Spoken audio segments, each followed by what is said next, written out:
네. 2010년이 되기 전으로 제가 기억을 하고 있는데 어느 때부터인가 걷기 여행이 굉장히 많은 인기를 끌기 시작했습니다. 제주 올레길을 시작해서 지리산 둘레길, 북한산 둘레길 등등 각종 길들이 생겨나기 시작해서 이제는 모든 지자체에 무슨 길 하나씩 다 생겨가지고 이 동네에 이런 길이 없다 하면 약간 이상한데 이런 생각이 들 정도로 동네마다 다 있는 것을 확인할 수 있습니다. 저희 이번 주간에 이사를 했는데 관악구 그쪽에도 무슨 길이 하나 있더라고요. 제가 이름을 다 기억을 못 하겠는데 그 정도로 동네마다 가는 데마다 무슨 길들이 생겼다라는 겁니다. 이런 걷기 여행의 인기를 견인한 제주 올레길이 대표 주자인데 그 제주 올레길은 스페인의 산티아고 순례길에서 영감을 받아 개발된 길이라고 합니다. 그래서 이런 영향 때문인지 산티아고 순례길도 우리나라에 굉장히 널리 알려지게 되어서 장기 휴가를 얻은 사람들, 아니면 이직 후에 공백이 생긴 사람들, 아니면 취업 준비하기 전에 시간이 조금 생기는 혹은 다양한 이유로 이 순례길을 찾는 사람들이 굉장히 많아졌습니다. 그래서 코로나 직전인 2019년에는 한국인 방문객 수가 세계 전체 모든 나라 중에 몇 위를 했을까요? 2등을 했다고 합니다. 2등. 1등까지는 못했고 2등을 할 정도. 1등은 압도적으로 스페인 사람들이 거기 사는 분들이기 때문에 압도적으로 1등이고 사실은 그 외의 나라 중에서는 거의 1등한 정도였고 지금도 사실은 꾸준히 매년 10위권 안에는 우리나라가 무조건 들어가고 아시아 중에서는 항상 1위 이렇게 유지가 되고 있다고 합니다. 이렇게 산티아고 순례길 다녀온 사람들이 SNS에 자기 경험을 공유하거나 책을 출간하는 경우도 굉장히 많습니다. 그래서 인터넷에서 이런 분들이 남겨놓은 기록들을 살펴보면 어떻게 해서 산티아고 순례길 가게 되었는지 그 방문 동기 굉장히 많은 것이 인간관계에서 지친 마음을 다독이고 싶거나 삶이 고달파서 홀로 생각을 정리하고 아름다운 풍경 속에서 마음을 치유하고 싶어서 떠났다라고 나타나고 있습니다. 근데 또 재밌는 거는 이 사람들이 이제 굉장히 인간관계에 힘들고 지쳐서 산티아고 순례길을 찾아서 혼자서 열심히 걷다가 거기에서 만난 사람들 때문에 깊은 치유와 위로를 경험했다라고 남겨놓고 있다라는 것입니다. 사람 때문에 마음이 상하고 힘들어서 순례길을 찾았는데 그 길에서 만난 사람들로 인해 치유를 경험했다 하는 것이 참 아이러니하게 느껴졌습니다. 근데 좀만 더 생각을 해보면 이거는 비단 산티아고 순례길을 찾는 사람들만의 이야기가 아닌 걸 알 수 있습니다. 우리 대부분도 어떤 일로 스트레스 받나 그 스트레스 원인을 찾아보면 굉장히 높은 비율로 사람들 때문에 스트레스를 받는다라고 이야기를 하지만 또 동시에 우리 사랑하는 가족들, 또 교회 식구들, 친구들 그 사람들을 통해 또 큰 위로와 사랑을 경험하기도 한다는 것입니다. 우리 인생 여정을 순례길에 비유하곤 합니다. 그리고 예수 그리스도를 믿는 우리들은 같은 목적지를 향해 걷는 사람들입니다. 그 길 위에서 만난 소중한 교회 공동체 또한 마찬가지입니다. 사실 여러분 저희 교회가 한 26년, 7년 정도 돼가고 있는데 여러분들 평생 살아온 기간에 저희 교회 처음부터 계셨던 분 물론 몇 분 계시지만 다들 중간중간 합류하신 분들이고 지난주, 지지난주 계속 이렇게 또 삶의 터전이 변해서 떠나가시기도 하기 때문에 우리가 언제까지 이 길을 함께 걸을 수 있을까 생각해보면 그 누구도 장담할 수 없는 그런 관계입니다. 그럼에도 불구하고 지금 이 순간 어느 정도의 일정 기간 동안 함께 한 목적지를 바라보며 걷는 사람들이 바로 우리 교회 공동체 사람들이라는 겁니다. 저희가 교회 안에서 때로는 서로에게 상처를 주고받고 아파하기도 하지만 또 동시에 깊은 사랑과 위로를 주고받기도 합니다. 아무쪼록 우리가 서로에게 상처 주는 관계가 아니라 함께 위로하며 하나님을 바라보는 귀한 관계가 되기를 바랍니다. 우리가 위로의 공동체로 존재할 수 있는 이유는 지난주에 함께 말씀을 나눈 바와 같이 우리 공동체의 주인이신 하나님께서 위로의 하나님이시기 때문입니다. 그래서 지난주에 예고를 중간중간 했었죠. 그래서 오늘은 위로의 공동체에 대한 말씀을 나눌 텐데, 말씀을 나누기 전에 한 주 지나면서 다 잊어버리셨을 것 같아서 지난주 내용을 간단하게 요약하고 말씀을 나누려고 합니다. 하나님께서는 성경 곳곳에서 위로의 하나님으로 나타나셨습니다. 고통 가운데 있는 이들의 부르짖음을 들으시고 구원을 베푸시는 구원의 하나님이시기도 하지만, 그 구원이 완성될 때까지 사람들이 잘 견디며 각자 삶의 길을 걸어갈 수 있도록 곁에서 함께 하시며 우리를 위로해 주시는 하나님이시기도 합니다. 그러나 하나님의 위로는 하나님의 일을 함께하는 사역자들이나 하나님 잘 믿는 사람들에게만 주어지는 것은 아니었습니다. 하나님께서는 모든 사람이 구원에 이르기를 바라시며 모든 사람의 고통에 민감하게 반응하시고 그들을 위로하기 원하시는 하나님이십니다. 그래서 하나님의 아들이신 예수 그리스도께서 직접 사람이 되셔서 우리 곁으로 오셨고 우리 곁에서 함께 사셨습니다. 구원의 최종 결과만을 중요하게 여기셨다면 예수님이 어느 날 갑자기 성인의 모습으로 짠하고 나타나셔서 십자가의 길을 가시는 것으로도 충분했을 수 있습니다. 그러나 예수님은 가장 연약한 아기의 모습으로 우리 곁에 오셔서 우리와 똑같은 모습으로 똑같은 삶을 살아가셨습니다.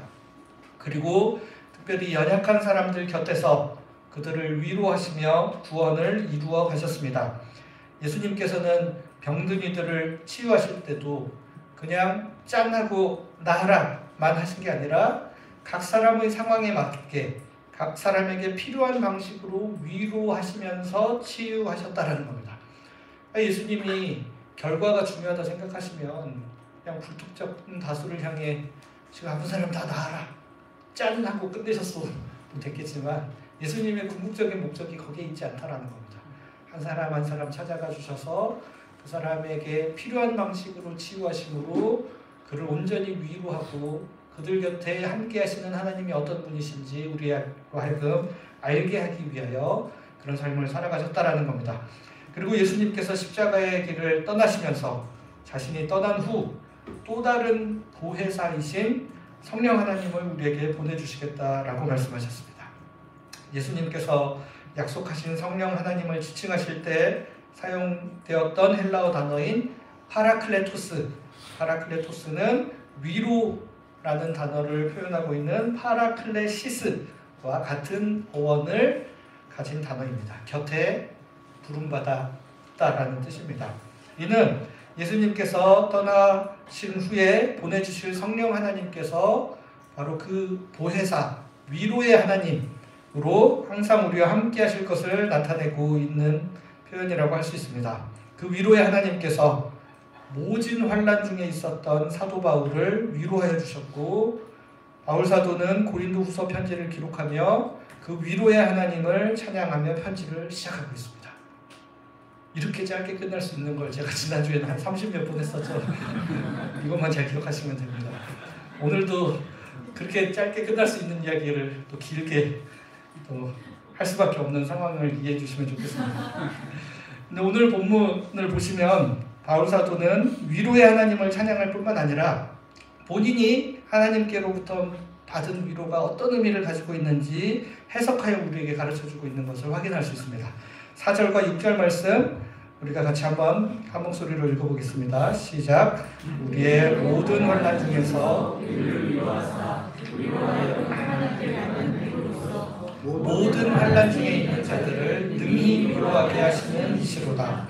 우리가 환난 당하는 것도 너희가 위로와 구원을 받게 하려는 것이요 우리가 위로를 받는 것도 너희가 위로를 받게 하려는 것이니 이 위로가 너희 속에 역사하여 우리가 받는 것 같은 고난을 너희도 견디게 하느니라. 4절과 6절 모두 우리의 환난이나 위로가, 여기서 말하는 우리는 바울과 자신의 일행들을 표현하는 대명사입니다. 우리의 환난이나 위로가 다른 이들을 위로하는 힘으로 작용한다는 내용의 비슷한 이야기를 하는 것으로 보입니다. 하지만 이 4절과 6절에 약간의 뉘앙스의 차이가 있기 때문에 이를 좀 구별해서 이해를 할 필요가 있습니다. 먼저 4절은 3절, 4절, 5절이 한 세트입니다. 여러분 6절, 7절이 한 세트입니다. 그래서 위로의 하나님을 찬양하고 있는데 3, 4, 5절에 그래서 하나님이 어떤 분이신지를 위로의 하나님을 찬송합니다. 그 위로의 하나님이 어떤 분이시냐? 바로 오늘 4절에서 이야기하는 것처럼 우리가 받은 그 위로를 통해 다른 환난 중에 있는 이들을 능히 위로할 수 있게 하시는 하나님이십니다. 라고 수식하는 표현이 바로 4절의 본문입니다. 즉 하나님께서 우리에게 위로를 주신 목적이 그냥 다른 사람을 위로하기 위한 위로라기보다는 우리가 받은 위로가 넘쳐서 너무나 많아서 차고 넘치기 때문에 자연스럽게 다른 이들을 위로할 수 있게 된다라는 의미에 가까운 표현이라고 할 수 있습니다. 이어지는 5절 말씀을 보면 그 의미가 더욱 분명해집니다. 그리스도의 고난이 우리에게 넘친 것 같이 우리가 받는 위로도 그리스도로 말미암아 넘치는 게다. 그러니까 애매하게 깨작깨작 위로를 우리에게 주시는 게 아니라 하나님으로부터 받는 우리의 위로가 굉장히 차고 넘치도록 많으니까 이거 나 혼자만 간직하고 감당하는 게 아니라 이 넘치는 위로로 다른 사람들을 위로할 수 있도록 하시는 하나님이 바로 우리가 믿는 위로의 하나님이시다. 이렇게 이야기를 하는 겁니다. 그래서 바울과 동역자들에게도 그 위로가 차고 넘쳐서 그 위로를 흘러가도록 해주셨다라는 것이죠. 그러니까 고난이 크면 큰 만큼 하나님께서 주시는 위로도 더 넘치게 부어져가지고 그로 인해 위로가 차고 넘쳐서 다른 환난 중에 있는 이들을 충분히 위로할 수 있게 되었다는 겁니다. 결국 바울 사도는 하나님께서 넘치는 위로를 주심으로 우리가 다른 사람들을 능히 위로할 수 있도록 해주셨기 때문에 그 하나님을, 그 위로의 하나님을 찬양합니다 라고 오늘 본문에서 기록을 하고 있는 거죠. 그러나 6절의 뉘앙스가 4절과는 좀 다릅니다. 여기서 바울은 우리 즉 바울 일행이 환난을 당하는 것도 너희가 위로와 구원을 받게 하려는 것이며 우리가 위로를 받는 것도 너희가 위로를 받게 하려는 것이다 라고 이야기를 하고 있습니다. 앞에 있는 4절이랑은 약간 차이가 있는데 그러니까 4절에서는 하나님께 받는 넘치는 위로로 다른 이들을 위로하게 해주시는 하나님을 찬송합니다 였다면 6절에서는 너희를 위로하기 위해 우리가 환난을 당했고 너희를 위로하기 위해 우리가 위로를 받았다라고 표현을 하고 있다라는 겁니다. 좀 더 뉘앙스가 다르죠. 6절에서는 특정한 대상을 지칭하는 대명사인 너희라는 단어가 등장을 하고 있습니다. 그러니까 여기서 너희는 편지를 받는 고린도 교회 성도들을 가리키는 거죠. 이거는 일반론적인 진술이라기보다는 바울과 고린도 교회 사이에서 있었던 특별한 사건을 염두에 둔 진술이다 라고 이야기를 할 수 있는 겁니다.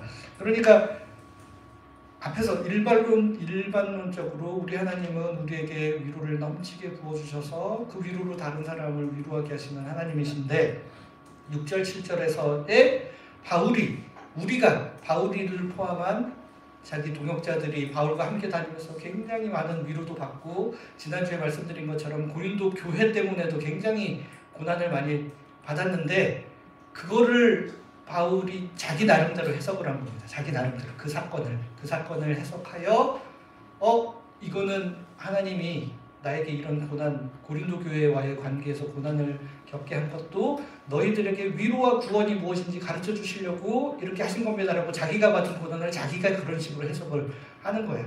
그리고 내가 받은 위로도 가만히 생각해 보니까 너희들 더 잘 위로하도록 하나님이 나에게 위로받게 하신 거구나 라고 자기가 자기 고난을 해석하여 고린도 교회 성도들한테 이야기를 하고 있다는 겁니다. 그러니까 우리가 4절, 6절 뉘앙스를 구별해야 되는 이유는 이 말씀을 섣부르게 일반화해서 딴 사람들한테 들이대는 경우가 많기 때문에 그런 겁니다. 그러니까 고난 가운데 있는 성도들한테 제3자가 찾아가가지고 오늘 6절 말씀을 딱 가지고 가요. 그래가지고 어려운 상황에 있는 성도에게 여기 보십시오. 여러분이 고난을 당하는 것은 딴 사람 위로하게 하시려고 하나님이 지금 고난 주시는 거니까 한번 잘 이기고 견뎌보세요 라고 이야기하는데 이렇게 하는 건 굉장히 잘못된 거라. 잘못된 거예요. 여러분들 성경 말씀을 본인에게 적용하는 거지 딴 사람한테 적용하는 게 절대 아닙니다. 이거 제가 계속 이야기할 거예요. 앞으로도. 지난번에도 분명히 말씀을 드렸는데 하나님께서 물론 자기에게 넘치는 위로를 주셔서 그 위로가 차고 시간이 필요해가지고 때가 무르지 않으면 해석이 안 될 수도 있어요. 그럴 때 억지로 막 이거를 의미부여해가지고 이 고난에 대해서 막 해석하려고 하실 필요가 없다는 겁니다. 앞에 일반론적인 진술처럼 여러분들이 스스로 판단하기에 충분히 하나님으로부터 받은 위로가 차고 넘치면 그때는 그 위로를 가지고 다른 사람을 위로하였다. 또 내가 받은 고난이 사실은 내가 해석해보니 하나님이 나의 인생 가운데 이런 일들 또한 나와 관련되어 있는 주변 사람들에게 이런 선한 영향을 끼치기 위하여 합력하여 선을 이루시는 하나님이 결국에는 나의 고난마저도 사용하여 이런 일들을 이끌어내셨습니다 라고 본인의 삶과 본인의 고난을 해석하는 거지, 옆에서 성경 좀 읽으셨다고 이거 가지고 가가지고 이렇게 하시는 거는 굉장히 잘못된 해석이라는 겁니다. 그래서 우리가 다른 사람의, 본인은 그렇게 해석할 수 있습니다. 본인은 본인의 고난과 삶을 해석할 수 있지만 옆 사람이 절대 그렇게 할 수 없다는 겁니다. 어쨌든 오늘 본문 6절 7절에서 언급된 바울과 동역자들이 겪은 고난, 이거는 사실 복음과 하나님 나라를 위해 겪는 자발적인 고난이라고 해석할 수 있는 고난입니다. 사실은 지난주에 제가 바울이 겪은 환난에 대해서 막 11장 말씀도 이렇게 인용해 가면서 이야기를 자세히 했지만 그 고난이 누군가의 강요로 인해 환난을 당한 게 아니었습니다. 누가 바울한테 시킨 게 아니에요. 본인이 하나님의 은혜를 받아서 굳이 안 해도 되는데 땅끝까지 복음을 전하겠다고 그 고생을 하면서 돌아다니고 하나님 나라의 복음을 위해, 또 교회도 한두 개가 아니고 수많은 교회 있으니까 골치 아픈 고린도 교회 정도는 내가 제끼고 다른 교회에 힘써야지 이렇게도 할 수 있었을 텐데 그렇게 하지 않고 절대 포기하지 않고 자기가 그 고난 가운데 고난을 감내하면서도 자취하면서 교회를 위해, 하나님의 교회를 세우기 위해 그런 고난들을 당했다라는 겁니다. 그 고난은 피할 수도 있었는데 피하지 않고 정면으로 받아냈다는 겁니다. 이런 관점에서 보면 바울이 환난당하는 것이나 위로받는 것이나 이게 사실은 교회를 위해, 복음을 위해 본인이 스스로 자초한 고난이므로 이게 하나님의 교회로 고린도 교회가 바로 세워질 수 있도록 기여한 것이었구나라고 우리가 해석할 수 있다는 겁니다.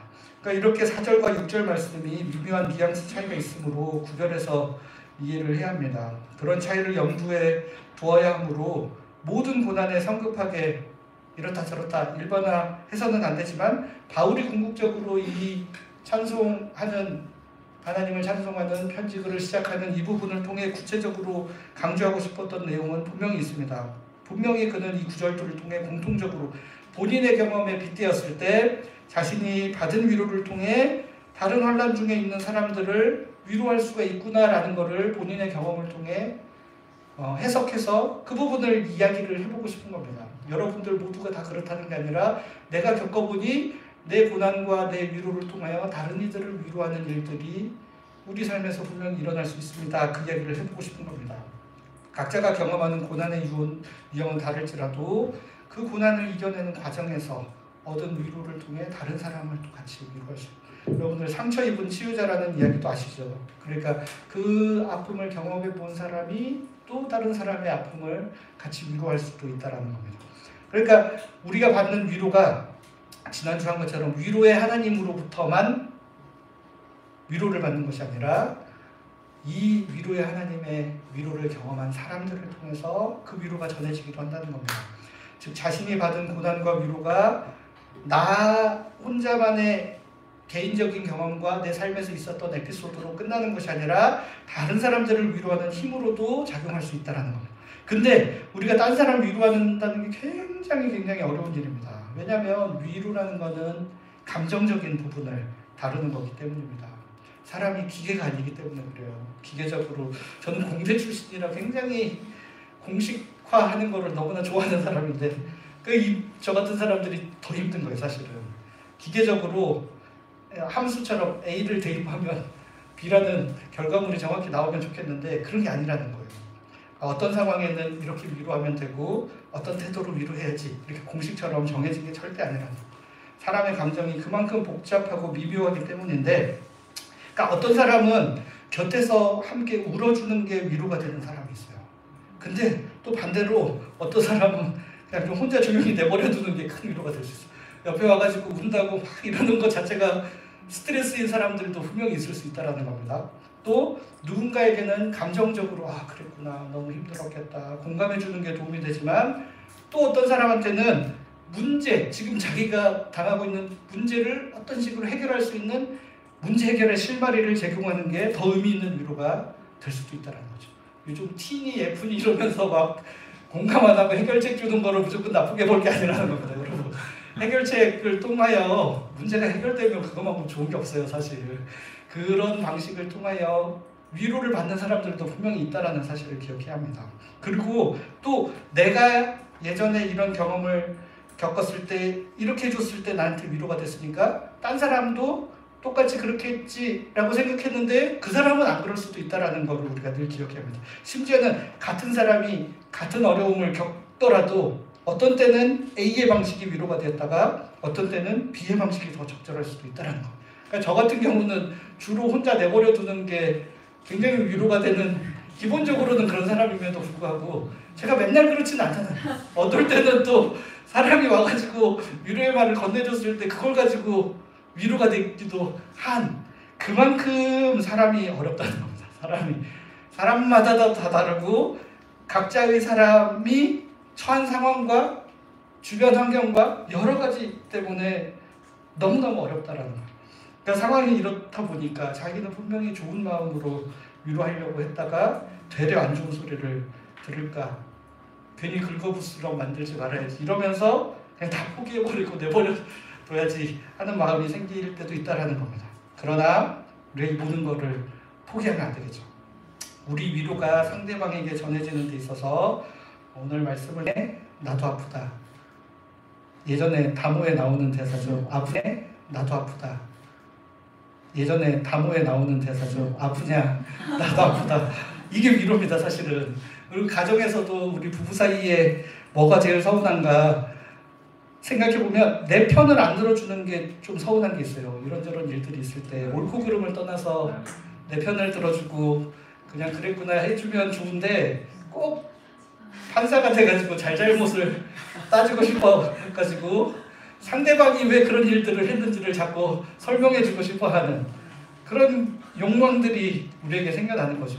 그러니까 아프고 어려운 상황 가운데 있는 사람도 잘잘못을 몰라서라기보다도 내 옆에 있는 사람은 좀 내 편이었으면 하는 마음으로 이야기를 꺼낸 거기 때문에 그러니까 우리가 위로한다고 할 때 이렇게 딱 선을 그어서 나는 여기 있고 너는 거기 있으니까 내가 이쪽 편에서 너를 위로해 줘야지 이렇게 하는 것이 아니라 어떻게 하면 내가 너를 위로해 줄 수 있을까가 아니라 이 선을 넘어서서 나와 너는 같은 곳에 있는 한 편이야. 그리고 우리는 한 몸이야. 이런 마음을 가질 수 있도록 하는 것이 위로라는 겁니다. 그러니까 지난주에 잠시 설명을 드렸듯이 바울이 고린도 교회 성도들에게 큰 상처를 입은 것 중에 하나도 바로 이런 거예요. 고린도 교회에 바울을 모함하는 대적자들이 와서 막 선동을 하고 있는데 고린도 교회 처음 시작한 게 바울이기 때문에 바울은 당연히 자기 편을 들어줄 줄 알았는데 이 사람들이 자기 떠나 있는 사이에 대적자들의 말에 부안해동하고 솔깃해가지고 내 편을 들어주지 않고 대적자 편에 서서 바울을 비난하는 여러 가지 이야기들이 그런 것 같다라고 하면서 소극적으로 대응하거나 아니면 그냥 암묵적으로 동조하는 모습들을 보였던 게 바울에게 크나큰 상처가 되었다라는 것입니다. 바울은 고린도 교회 교인들이랑 자기가 한 몸을 이룬 교회의 지체인 줄 알았는데 그게 아니었다는 사실 때문에 굉장히 큰 상처를 받은 거죠. 그러니까 고린도 교회에 문제가 많습니다. 문제가 많은 교회라 고린도 전서에 보면 막 여러 가지 문제가 나오는데 고린도 전서에서 다루고 있는 중요한 문제 중에 하나가 고린도 교회는 파벌이 많이 나눠져 있다. 그래서 나는 바울파다, 게바파다, 아볼로파다, 그리스도파다 이런 나오는 것처럼 굉장히 분파가 나눠진 게 굉장히 문제가 많아서 바울이 고린도전서 12장 말씀을 통해서 교회가 그리스도 안에서 한 몸 되는 게 얼마나 중요한지 한편 되는 게 얼마나 중요한지를 강조를 하고 있습니다. 대표적으로 12장 26절 고린도전서 12장 26절 한 목소리로 같이 읽어보겠습니다. 시작. 만일 한 지체가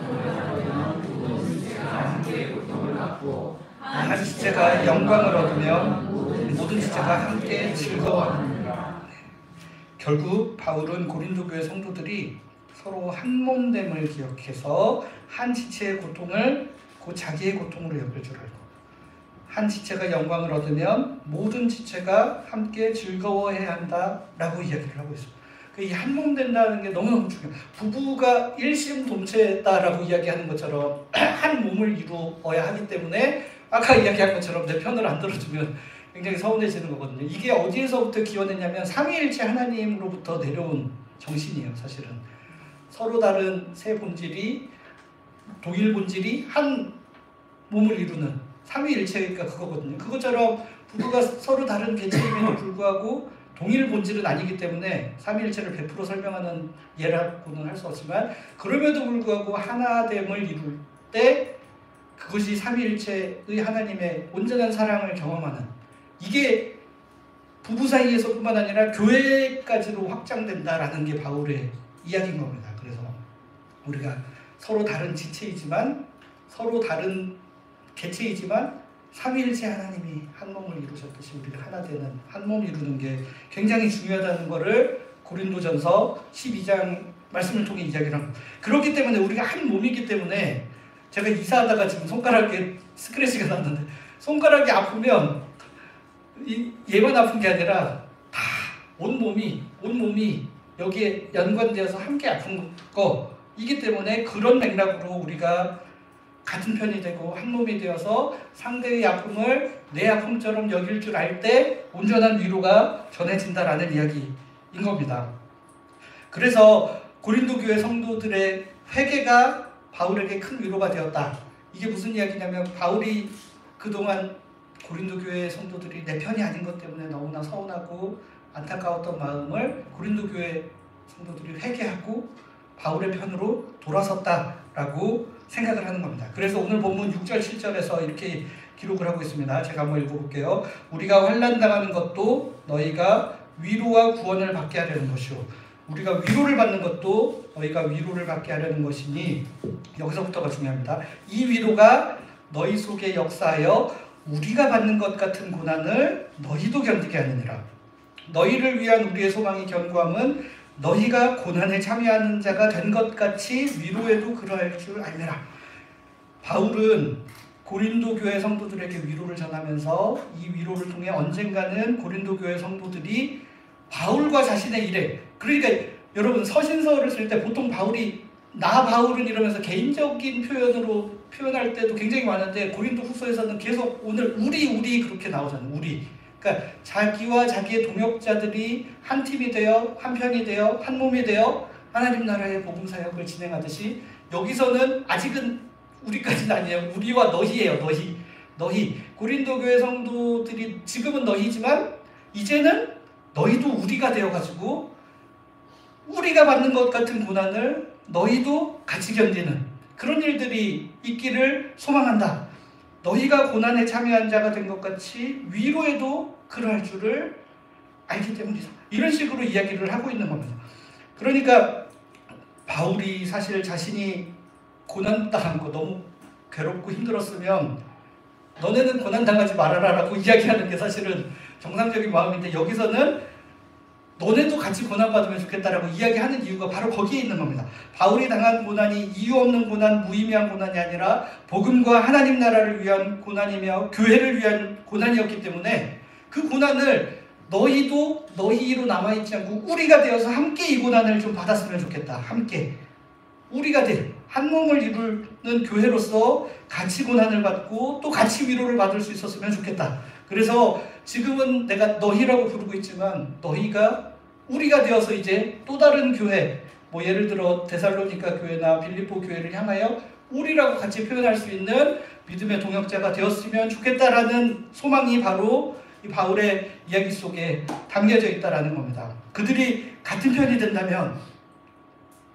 바울과 그 일행들이 당하는 것과 같은 고난을 기꺼이 함께 감내하기로 결정하고 한 편이 되어주기만 한다면 바울에게 그것만큼 더 큰 위로가 없고, 그들이 같은 편이 되어 하나님 나라와 복음을 위한 일에 동참을 하면 설령 바울이 당하는 것 같은 모진 고난을 당하더라도 걱정할 것이 없다. 두려울 것이 없다. 왜냐하면 우리는 함께이기 때문에.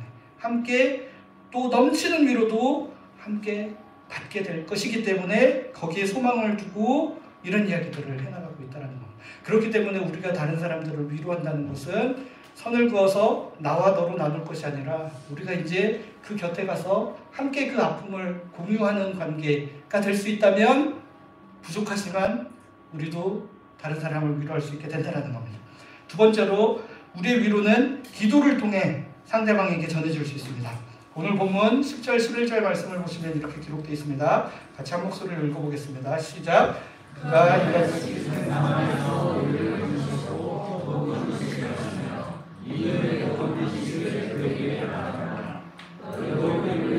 간구함으로 도우라. 이는 우리가 많은 사람의 기도로 얻은 은사로 말미암아 많은 사람이 우리를 위하여 감사하게 하려 합니다. 오늘 본문 8절 9절 저희가 여기서는 안 읽었지만 자신이 당하는 고난을 힘에 겹도록 심한 고난. 그래서 지난주에 환난이라는 단어로 이걸 표현한다고 했었죠. 그리고 살 소망이 끊어지고 사형 선고를 받은 것 같은 고난으로 표현하였습니다. 그러나 위로의 하나님께서 여기 10절에서 기록된 바와 같이 바울을 큰 사망에서 건지셨고 또 건지실 것이며 이후에도 건지시기를 그에게 바라노라 라고 자신의 믿음과 소망을 표현하고 있습니다. 지난주에 말씀드린 것처럼 바울은 자신의 환난이 아직 다 끝났다고 생각하지 않아요. 그래서 환난이 다 끝났기 때문에 위로를 받은 게 아니라 지금 하나의 작은 산을 넘은 것과 같은 넘치는 위로를 받았지만 앞으로도 또 지금 이 순간도 여전히 자신의 삶에서 큰 환난들을 계속하여 경험할 것을 본능적으로 직감하고 있기 때문에 이 위로의 하나님이 과거에 나를 건지셨던 그 하나님이 지금도 위로를 통하여 나를 건지실 것이고 앞으로도 나를 건져주실 것이라는 믿음을 고백하고 있는 것입니다. 그러면서 11절에 넘어가면 어떻게 고린도 교회 성도들에게 말하냐면 너희도 우리를 위하여 간구함으로 도우라 이렇게 이야기를 하고 있습니다. 고린도 교회 성도들이 바울과 동역자들을 위해 기도함으로 우리는 이제 한 몸이 되고 같은 편이 된다는 것입니다. 그리고 그 기도를 통해 기도의 열매도 함께 누릴 수 있게 될 것이다. 그렇기 때문에 감사하다라고 11절 말씀 후반부에 이렇게 기록을 하고 있죠.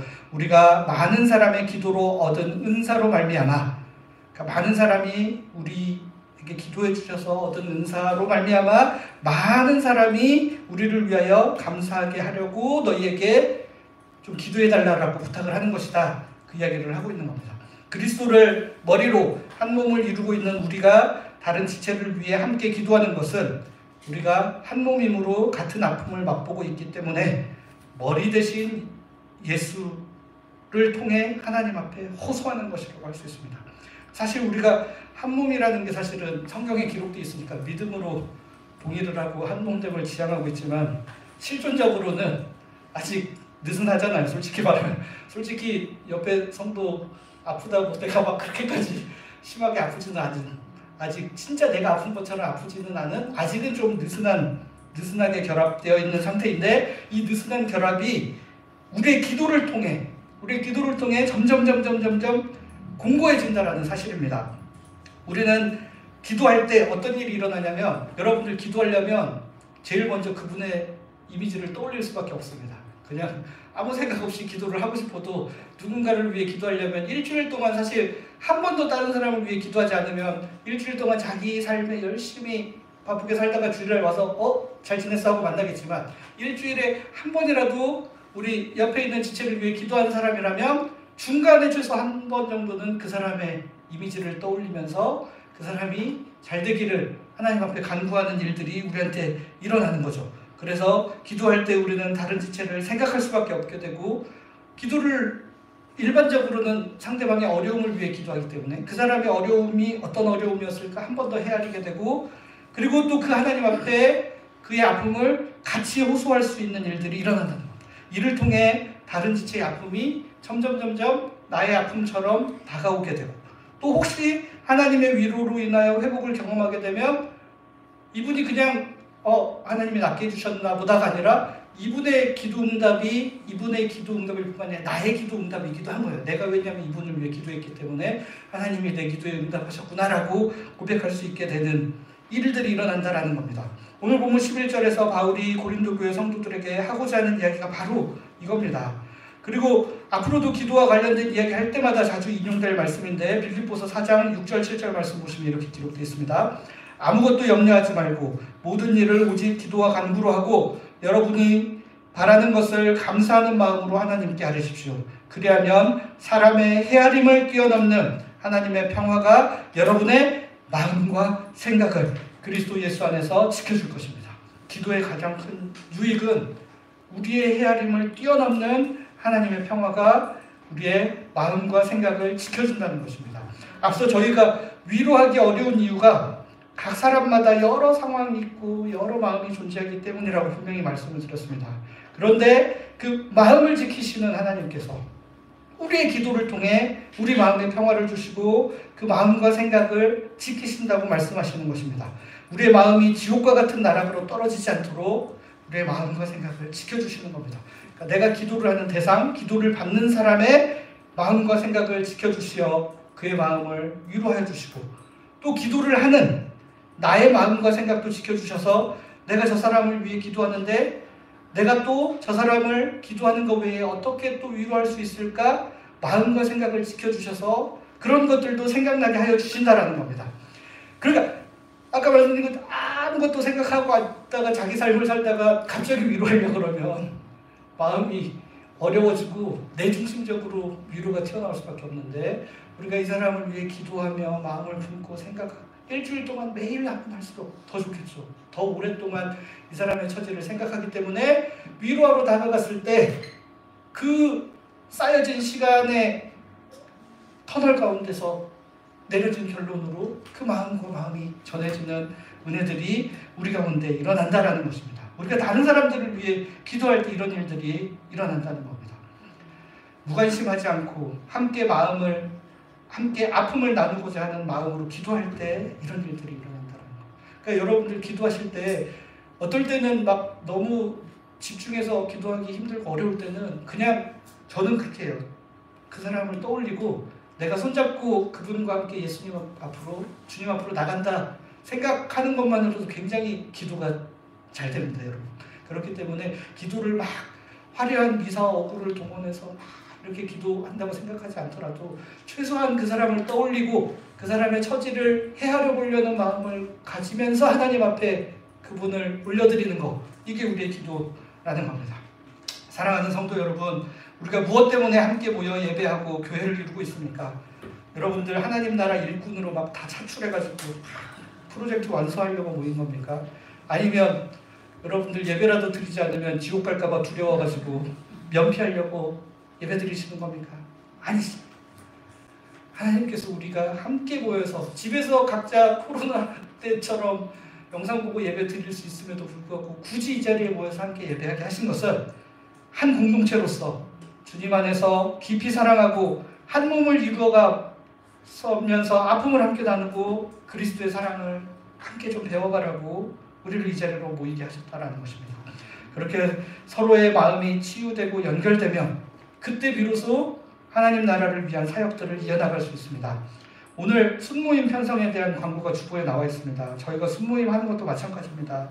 모임의 구실을 만들기 위해 사실은 여러 가지 이름을 가지고 모이지만 거기에서 있는 거 다 못해도 괜찮습니다. 우리 서윤석 집사님 하시는 기타리스트 순 있죠. 거기서 기타 막 멋지게 연주 못하더라도 그 자리에 함께 모여가지고 함께 만나고 서로 대화하고 함께 연습하면서 서로를 이해하고 알아가고 서로의 아픔을 함께 보듬을 수 있으면 그것만으로도 충분하다는 겁니다. 충분하다는 겁니다. 우리 순모임의 지향이 바로 거기에 있다는 걸 여러분들 기억하시면 좋겠습니다. 하나님께서는 우리 교회가 우리 서로의 아픔을 치유하고 이 시대의 아픔을 치유하는 위로의 공동체가 되기를 바라십니다. 한국교회가 여러 가지 아픔으로 몸살을 앓고 있는 이 시대에 교회가 세상을 향해 지금 선포해야 할 말씀은 위로와 치유의 하나님 말씀입니다. 조금 부족해도 괜찮습니다. 조금 못나도 괜찮습니다. 막 못한다고 답을 칠 필요가 없다라는 것이죠. 완벽한 위로를 하지 못해도 괜찮습니다. 서로를 조금만 더 생각해 주시고 조금만 더 아껴주시고 사랑해주시면 되는 것입니다. 서로의 아픔을 어떻게든 함께 나눠보려는 그 마음이 중요한 것입니다. 하나님께서 우리 교회를 그런 아름다운 위로의 공동체로 빚어가실 수 있도록 우리 모두 마음을 모아갈 수 있기를 바랍니다. 같이 기도하겠습니다. 위로의 하나님, 저희에게 넘치는 위로를 허락하여 주시니 감사드립니다. 또한 하나님의 위로가 사랑하는 형제 자매들을 통하여 저희에게 전해질 수 있게 하여 주시니 감사드립니다. 저희가 다른 사람들을 어떻게 위로해야 할지 모르고 상대의 마음을 헤아리는 능력 또한 부족합니다. 그러나 진심으로 서로에게 다가가며 같은 편이 되어주며 함께 기도함으로 주 안에서 한 몸 되는 아름다운 교회를 이루어가는 저희가 되게 하여 주시옵소서. 교회 머리 되시는 예수 그리스도의 이름으로